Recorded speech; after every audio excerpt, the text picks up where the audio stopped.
ম্যামদেরও বলছি, এই নামটা হয়তো আপনারা প্রথম শুনছেন, হসপিস, তাই না?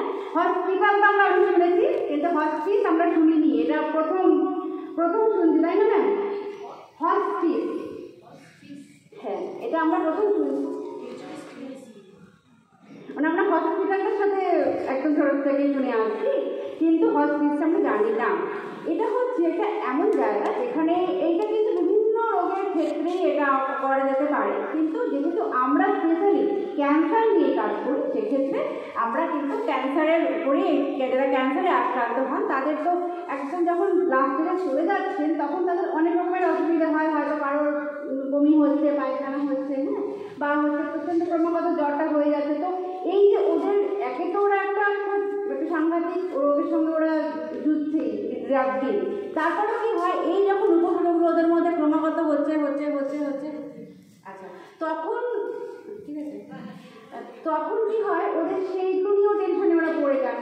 তো সেই জায়গাটার উপশম দেওয়ার যে জায়গাটা, সেটাকেই বলা হচ্ছে হসপিস। এবং যেহেতু এই হয়তো সারা ভারতবর্ষ নিজের কাছে রয়েছে, কিন্তু এই জোনটার মধ্যে আমাদের এই হসপিস সেন্টারটা নেই। সেটা যেহেতু আমরা ক্যান্সার নিয়ে কাজ করছি, তাই জন্য আমরা চেষ্টা করছি এই সমস্ত মানুষদেরকে সেই উপশমটা দেওয়ার জন্য এই সেন্টারটা আমরা করছি। এবং 2025-এ আপনাদের এখানে আমরা এই আনন্দ সংবাদটা পৌঁছে দিচ্ছি যে আমরা কিন্তু এই হসপিসটা মানে শুরু করার জন্য আমরা নিজস্ব জমিও আমরা পে করেছি, এবং আমাদের এই বিল্ডিংটা কিন্তু কনস্ট্রাকশন শুরু হয়ে গেছে। এবং আপনাদের সকলের কাছে আমরা এই প্রার্থনা করব, মানে আপনারাও প্রার্থনা করুন যেন আমরা এই বছরের মধ্যে এই কাজটা করে ফেলতে পারি। তো একটা মানে সমস্যা তো এটা অবশ্যই আছে, কারণ কি এটা অনেক বড় একটা প্রজেক্ট, তার জন্য অনেক টাকার দরকার।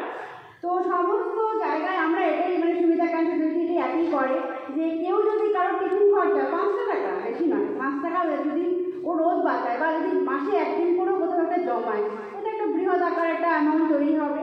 তো যদি কেউ এরকম করে ছোটো ছোটো করে টাকাটা জমিয়ে আমাদের কাছে তোমরা সাহায্যও করতে পারো, এটা স্টুডেন্টদেরকে আমি বলবো, ম্যামদের কাছেও এটা অ্যাপিল আমি রাখবো।